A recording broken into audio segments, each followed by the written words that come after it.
Welcome to the lecture of electrical measurements and measuring instruments. Students, we are talking today that is the concepts of measurement in chapter 1. Myself, Professor Gaurang C. Patel from Mahatma Gandhi Institute of Technical Education and Research Center, Navsari. So, here are the points to be covered in today's lecture session. That is, just a moment. So we will start with the dynamic characteristics like speed of response, then fidelity overshoot, measurement standards, errors in measurement, then basic statistical evaluation of measurement data and errors, mean standard deviation and Six Sigma estimation. Okay. So first of all, what is dynamic characteristic? We will see that is dynamic behavior of an instrument is determined by applying some known and predetermined standard inputs. Okay, in first, that is a step input. It is an instantaneous and finite change in input. So step input is known as the instantaneous and finite change in input. Then ramp input, that is input changes linearity with respect to the step input, and sinusoidal input, that is measured variable magnitude changes similarly to a change in sinusoidal function time. So these all are the dynamic characteristic function. So here, that is the desirable dynamic characteristics, that is the speed of response, fidelity. So from that, first of all, it is the characteristic, it is having a vertical line, you can see that is an output, and in horizontal line, that is an input. So it is the gap that is this gives you the maximum derivation, and we can use this equation percentage linearity is equal to maximum deviation by full scale reading. Okay, so that's how this characteristic is going to be worked. Next we will see fidelity overshoot. So it is the ability of an instrument to produce a wave with respect to time. Once again, we can see that it is the ability of an instrument to produce a wave shape identical to wave shape of input with respect to time, or you can also say that it is the degree of which an instrument indicates the changes in measured variable without dynamic error. So that is two definitions you can consider for the fidelity overshoots. Now we will see the measurement standards over here. So for measurement standards, there are four kind of standards over there, that is international standards, primary standards, secondary standards, and working standards. All instruments are calibrated at the time of manufacture against the measurement standard, and there are four categories as I discussed, because without standards we cannot use the instrument for in electrical circuit. First we have to decide the standards, and then we will going to be used for the measuring purposes. Okay, now in international standards, you can consider international standards are defined by international agreement. These standards are maintained at the International Bureau of Weights and Measures in Paris, and are periodically evaluated and checked by absolute measurements in terms of fundamental units of physics.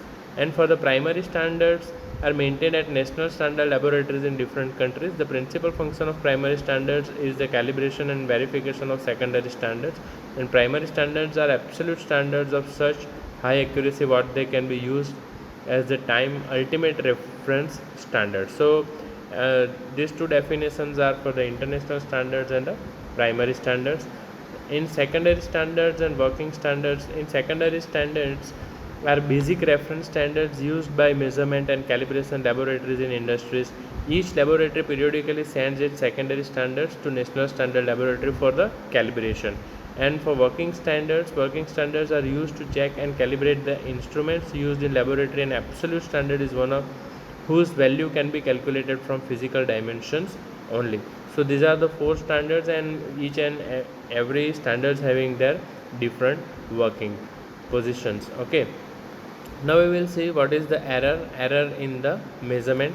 So there is no measurement without error, as we can see that there is no measurement without error, because there is some amount of error is always occurred when you are measuring the quantity. Okay, error is the deviation of a reading from the true value of measured variable. As we see, if our desired value is 10 ampere, and we will get the 9.5 ampere. So 0.5 ampere, that is the deviation value you can consider. I just giving you as an example. Then next, error be either absolute error or percentage error. It could be a absolute error or it could be a percentage error. So for absolute error, there is one formula is given for the absolute error, that is AE minus AM, where AE is, that is the expected value of variable, and AM, that is the measurement or observed value of the variable. So you will get the error by dividing subtraction from expected value with the measured of observed value. That means when you get the value AE, you have to subtract it from the measured value, so you will get the absolute error. Okay, so over here second one, that is the percentage error. For the percentage error, you have to use this equation for the percentage error: absolute error divided by expected value into 100. So for that, error is equal to E by A0 into 100, that's equal to AE minus AM divided by AE into 100. That will give you the percentage error. Or you can define percentage error is defined as the ratio of absolute error to the expected value of the variable when expressed in percentage. Okay, so it is more frequently expressed as accuracy rather than error. Thus percentage error is called as relative percentage error, and accuracy is equal to 1 minus relative error. So this formula A is equal to 1 minus AE minus AM minus divided by AE, when A is equal to relative accuracy. Okay, A stands for the relative accuracy. That's how you will get the accuracy. So there are three types of error will occur in the instruments where you are going to use the measuring instrument. First, gross error; second, systematic error; and third one, that is the random error. So what is the gross error? We will see what is the gross errors. Errors caused by the operator in reading, recording and calibration are considered as a gross error. So when it is classified under this group, this error is dependent on human accuracy, so it is not possible to analyze this error mathematically. Okay, now for the systematic error, you can consider this definition. These errors are regular in nature. So error of this type are considered both in magnitude and sign, and so can be corrected by calibration. So these errors can be divided into the three types. One is instrumental errors, environmental errors and observational errors. So for instrumental error, electrical measurements and measuring instruments, such errors are inherent in the measuring instruments because of its mechanical structure. Whatever machines, whatever equipments we are going to use, it is mechanically manufactured, and when there is a parts are going to be used, there is a wear and tear will be there. So definitely there is a possibilities of error occurs in the instruments. So this may be due to the friction of bearing, as I told you. This may be due to the friction of bearing, irregular spring tension, imperfect calibration. So those are can be the reasons for happening the errors in the instruments.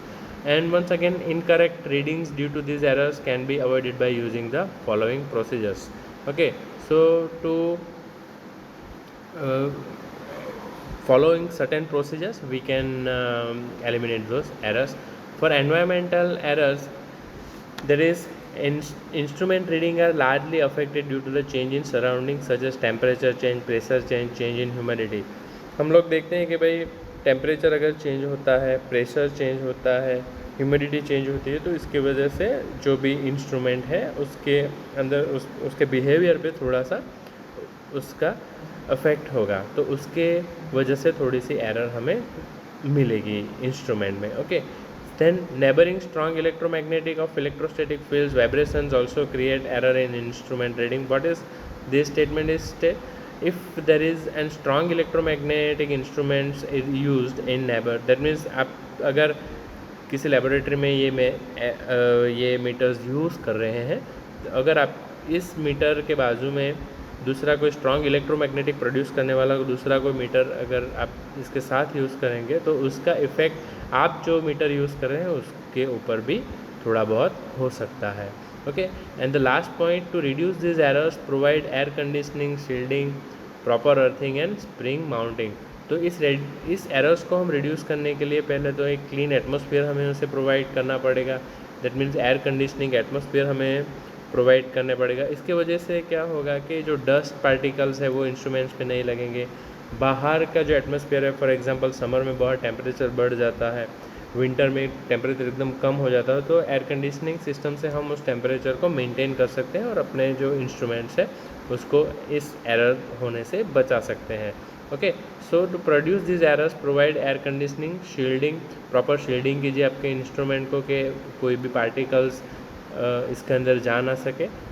Then proper earthing and spring mounting बहुत ही necessary है, proper earthing बहुत ही necessary है इस type के errors को avoid करने के लिए।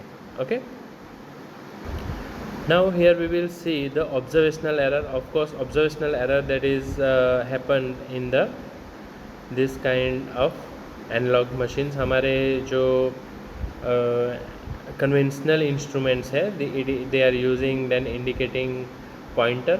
So if you are read from the left or read from the right, there is simple or minor error will be happen when you are using these instruments in laboratory. तब आपने महसूस किया होगा कि अगर आप लेफ़्ट साइड से कोई रीडिंग लेते हैं तो 1 और 2 पार्ट्स इधर से दिखेगा, या और राइट साइड से अगर रीडिंग लेते हैं तो भी थोड़ा सा रीडिंग में डेविएशन आएगा। वही चीज़ यहाँ पे दी हुई है observational error. So what the observational error statement states that these errors are introduced by the observer, that means we are engineers who take these readings. Okay, so these errors may be introduced due to the parallax error while reading a meter, improper scale selection, etc., or as the pointer of analog measuring instruments rests slightly above the surface of scale, it causes parallax error. So that is the parallax error. ये जो indicator है वो थोड़ा सा आपको ऊपर की तरफ से दिखेगा, जो भी ये स्केल है उसके वजह से ये पैरेलक्स एरर हमें मिलती है। So to minimize parallax error meters are provided with mirror के साथ हमें ये मीटर्स प्रोवाइड किए जाते हैं कि जिसकी वजह से हम एग्जैक्ट रीडिंग ले सकें। ओके, ये 3 फिगर्स दी हुई है। This is the mirror, this is the pointer और रिफ्लेक्टर, और यहाँ से हम देख रहे हैं तो एग्जैक्टली हमें ये प्रॉपर रिफ्लेक्शन मिलेगा और हम प्रॉपर इसका रीडिंग ले सकते हैं। Okay, so next that is the random errors. So these are the residue errors due to some unknown cause and occur even when all the systematic errors are taken care of. हम सभी तरह के precautions ले लें फिर भी कुछ errors ऐसी हैं जो होनी ही होनी है मशीन में. ओके, तो उसको हम रैंडम एरर्स बोलेंगे. So this are accidental and the magnitude and sign fluctuate in unpredicted manner. So as I discussed, ये कुछ एरर्स हैं जो इंस्ट्रूमेंट में आनी ही आनी है चाहे आप जितनी भी टेक केयर करें. सो इस एरर्स को हम निगलेक्ट करके चलेंगे. So the errors due to unknown reasons and disturbance are lumped together and named as a random error. So जिसका कोई रीज़न हमें पता नहीं चलता है, जो एरर्स आती ही है उसको हम किस में कंसिडर करेंगे, रैंडम एरर्स में कंसिडर करेंगे. So students, from this lecture such kind of questions can be asked in the examination, that is describe error and types of error. ये 3 बार एग्ज़ाम में आ चुका है कि कौन कौन से टाइप के एरर्स है, एरर्स के टाइप्स क्या है, और गिव मेज़रमेंट स्टैंडर्ड्स के मेज़रमेंट स्टैंडर्ड्स कौन से, हमने 3 स्टैंडर्ड्स देखे. तो आई होप इस लेक्चर के बाद आप उन सभी क्वेश्चंस के आंसर इजीली दे सकेंगे. ओके.